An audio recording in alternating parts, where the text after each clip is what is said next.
I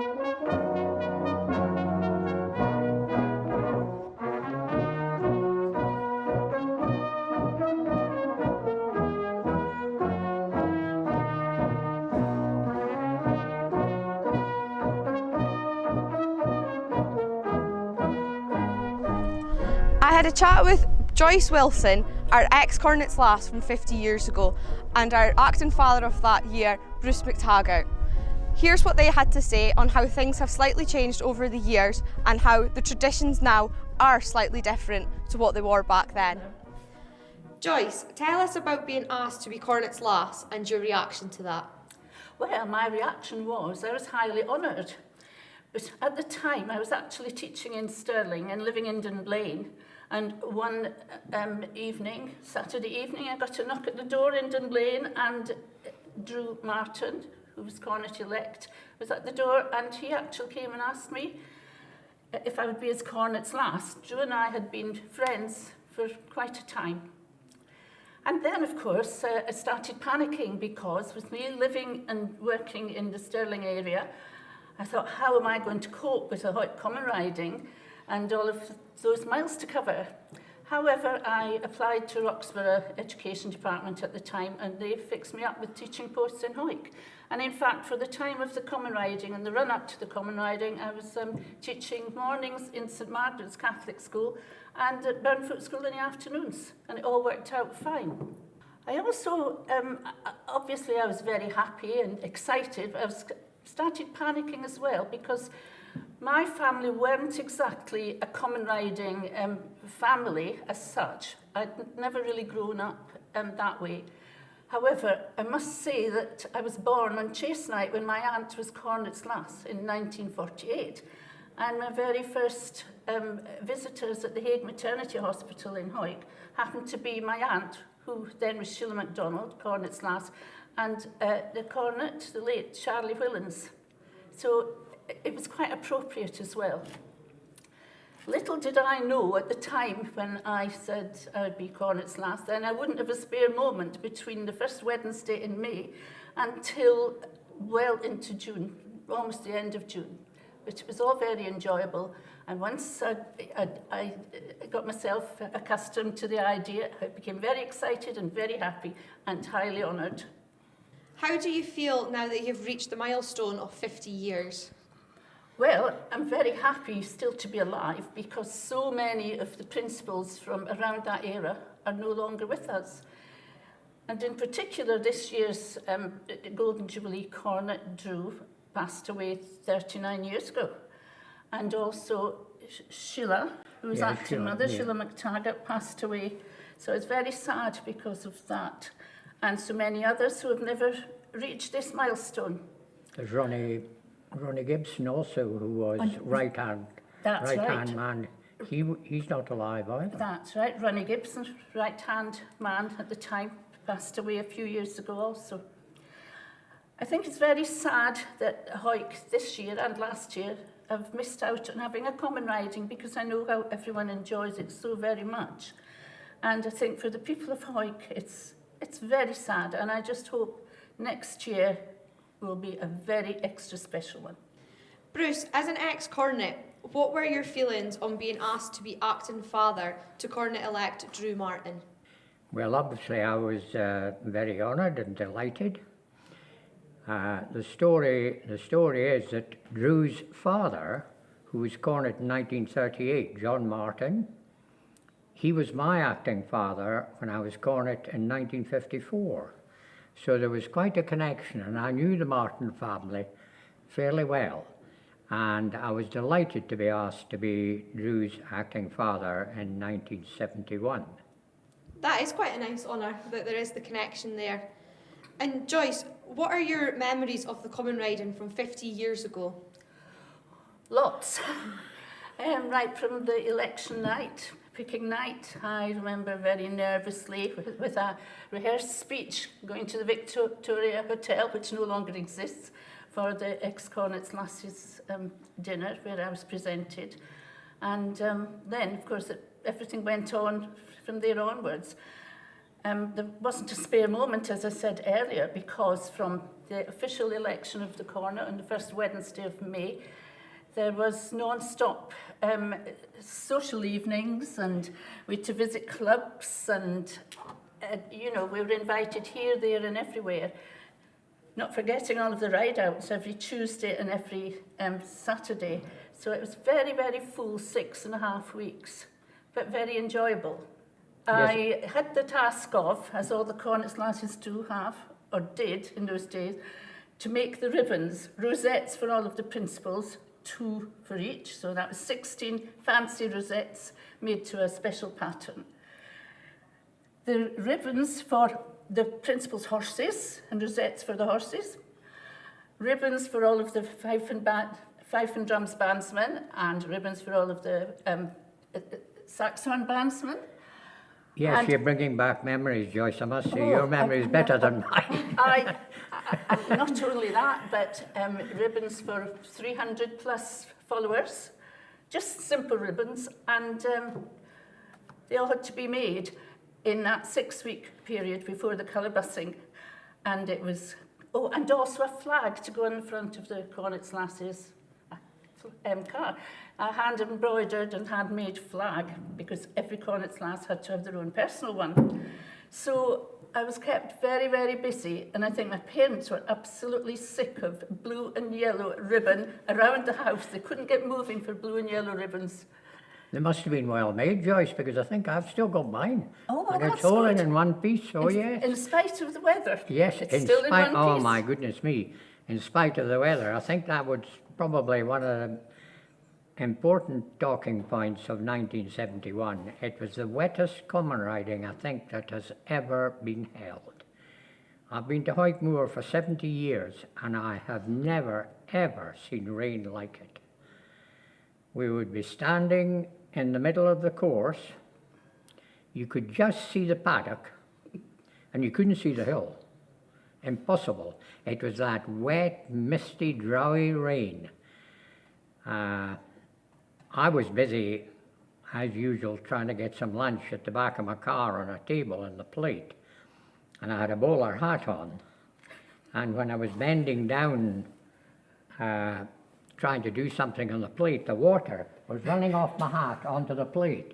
I think there was more water on the plate than there was food.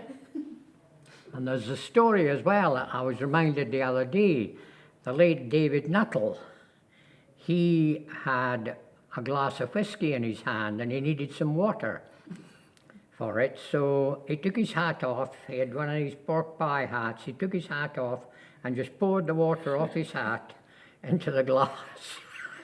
It was as bad as that. And then the principals, of course, didn't wear raincoats. They were soaked to the skin, their coats and their breeches and everything.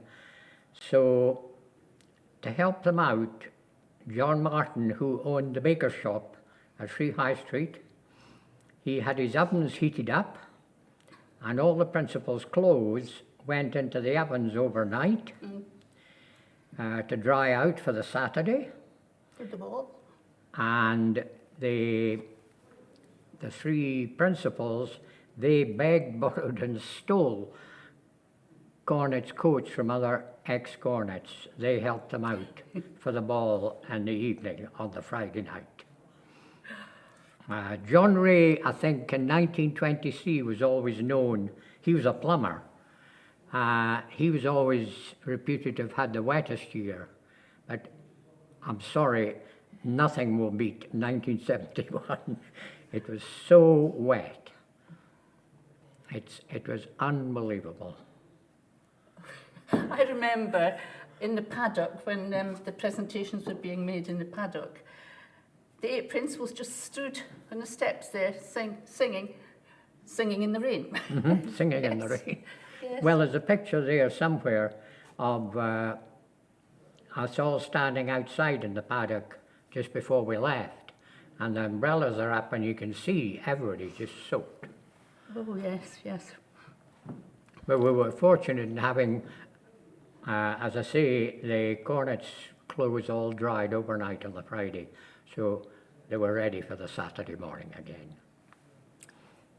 I particularly remember the sound of the fifes and drums, and then the pattering of the horses' feet. And just makes your blood rise, brings up the goosebumps, and it's just that feeling of excitement. It's the drums and fifes that get me excited. Yes.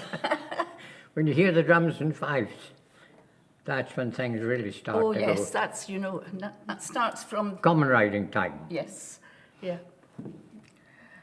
One of my memories was the colour busing, and I remember being very, very nervous and carrying the ancient banner up the aisle in the town hall, terrified in case I was going to stab anybody with it, and then frightened as I came up the stairs in case I was going to trip in my long dress or poke out Provost Atkinson's eyes with it. However, it went ahead and nothing like that happened, fortunately. I think probably every Cornet lass has the same. I'm sure they must, yes. I'm sure they must. Yes. It's quite a nerve-wracking time Yes. for you all. You can feel... Cornet's all right, they just walk up behind the... That's it. That banner's very heavy, and then the right hand and left hand lads who are helping with it, they can feel the vibration of you shaking. Oh, it's great fun to look back on, yes. There's quite a few differences now, Bruce, aren't there? Oh, there's a lot yes. of... Oh, yes. Oh, So there's a lot many of differences now. They say in Hawick it's aye been, but it hasn't aye been. No. There are so many changes. I mean, the numbers to begin with, the numbers of riders.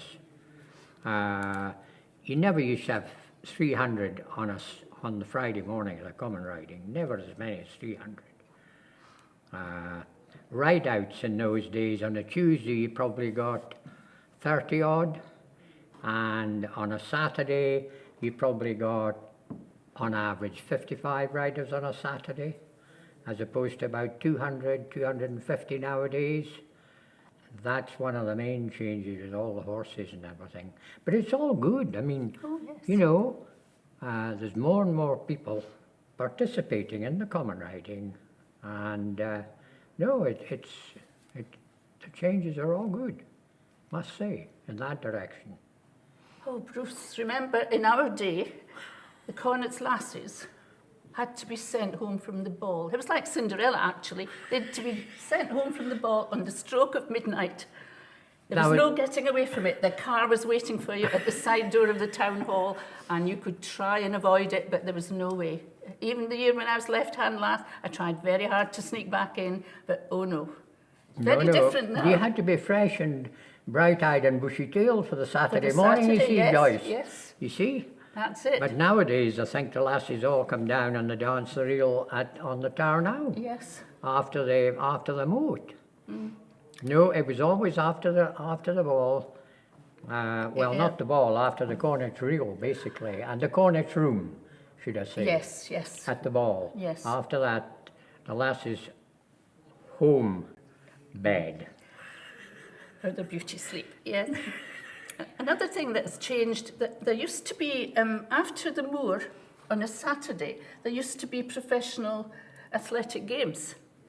And I remember presenting Eddie, someone or other, with the trophy on the Saturday of the common riding in 1971. And in fact, he had won the 110 metres, I think, at that stage.